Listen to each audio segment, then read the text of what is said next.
What's going on, guys? Wei Koh and Constant here in the Revolution Watch Bar, and we should say actually Assalamu alaikum Habibis, because we're about to show you our latest watch, which is a beautiful Franck Muller double-sided split-second chronograph in 38mm. But this time created for Revolution Arabia. That's right. So Revolution Arabia is our new office in Dubai. We are now dedicated to creating content in the Middle East and all in Arabic.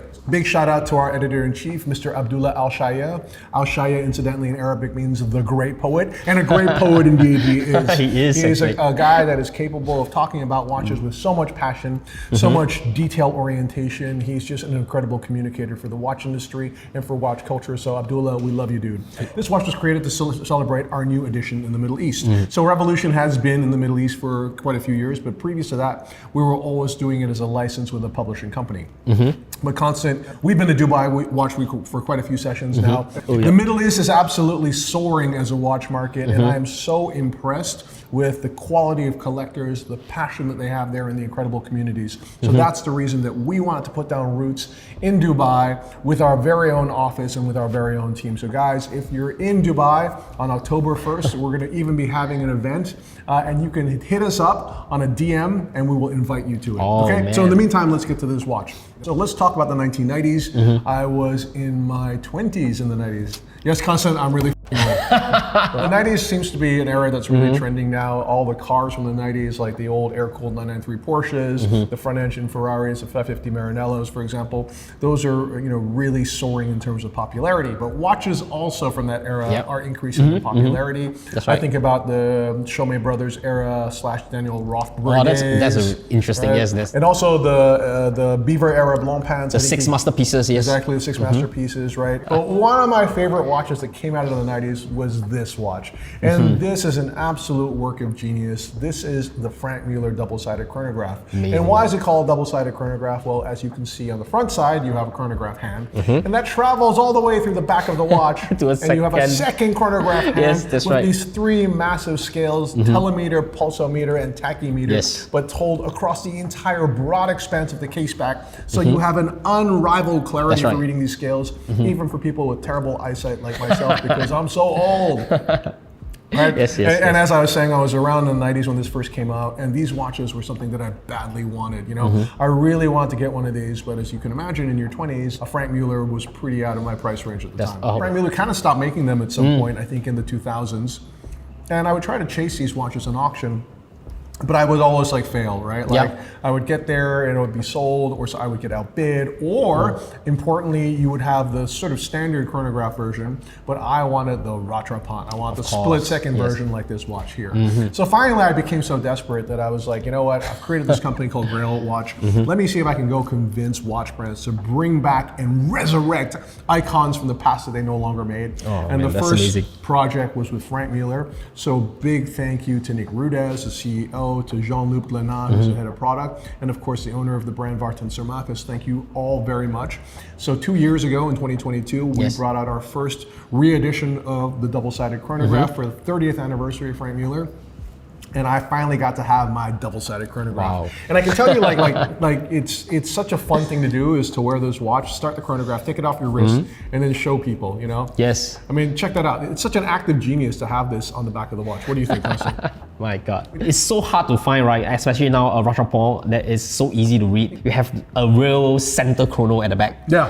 Most of the watches that we have today, the Rattrapante, even from the 90s, it's always just one face. And sometimes it gets kind of messy. Totally, and then if you were to add a Rattrapante with a scale, like a tachymeter, for example, it's so dense, the information is almost impossible to read. So let alone 3 scales, which would have been impossible, right? So the whole idea of having the pinion of the chronograph hand travel all the way through the back case, put another seconds hand on there, take the entire space and put those 3 counters there, it's so cool, so great, right? This is a work of art, man. To be honest. So what I like also about this watch is they relegated the hour and minute just to the subdial at 6 o'clock, meaning they liberate the entire expanse of the front dial for the split-second hands, right?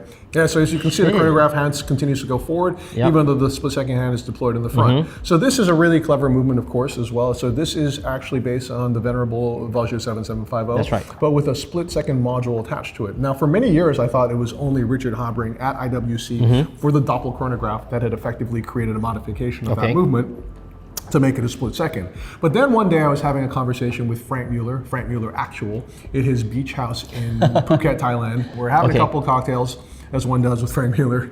And he was talking to me about how he had actually created a split-second module, which he then later sold to La Joux, right? Okay. So La Joux, which is a company that we love, also has a split-second version of the 7750, and it's actually created by Franck Muller. Oh, wow. And it's actually a version of that. that's in this watch. So it's kind of cool that he sold it to La Joux, and then they took the movement from La Joux and they put it into this watch, but that's so cool. But of course, La Joux doesn't make a normal double-sided chronograph. That's right, So this is a complete signature modification created by Franck Muller, and it is so dope, right? So the watch also, in terms of size, put it on your wrist, man, is perfect because it's 38 mm in terms of diameter, which makes it super easy to wear. And yes, it's a little bit on the thick side, right? I mean, it is an automatic split-second chronograph. It's not really that thick, though. But yes, that's the thing. Yeah. It's remarkable how easy it is to wear and actually how elegant it is. And I think that a lot of that has to do with the artistic integration of the lugs into that case. So what's cool about it is you would never suspect that it's a double-sided watch, right? Yes, you look at it. Definitely.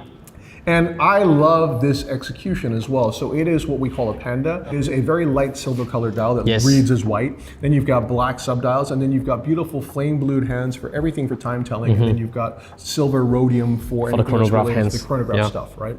Now, what's really cool about this also is that if we're going to make a special edition to celebrate our launch of Revolution Arabia, well, the whole point of doing Revolution Arabia was to create the best watch content in Arabic, right? That's right. To service the needs of that entire region. So when I talked to our editor-in-chief, Abdullah Al-Shaiya, one thing that he said is, Wei, no one has ever made a chronograph where every single character, every single number is actually rendered in Hindu Arabic numerals.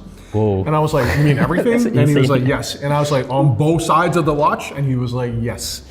And I was like, let me ask Franck Muller. So I asked Nick Rudez and Jean Duplanant. They're like, you know what? It's meaningful because your edition in the Middle East is servicing the entire Gulf region, and it's in Arabic because you want to pay respect to that culture. You should make that watch with full Hindu Arabic. I really love how supportive they are, It's incredible, and how much respect they have for that region as well, right? So I came back to Abdullah and I said, they're going to do it. And they said, okay, now we have to work on the typography, because what is important is for a Middle East person to look at the typography on that and be like, wow, it's beautifully done. All of the numerals are really elegantly executed. And so we worked for almost 1 year in this watch, and we achieved this.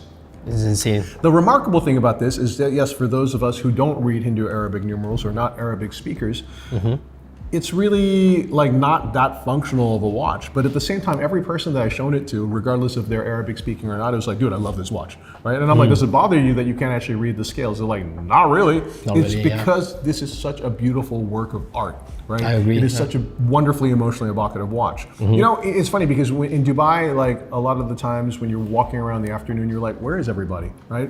And then you realize that everyone comes out at night, right? And at night it's super vibrant. Like the shopping centers are open like all night long, right? Everyone's out. Whereas Abdullah was explaining to me, bro, it's a desert culture, so people are used to coming out at night. It's part of our culture as well. And I said, oh. And one of the things that I love about Dubai is it's so beautifully lit up at night. It's like the city of the future, Yes.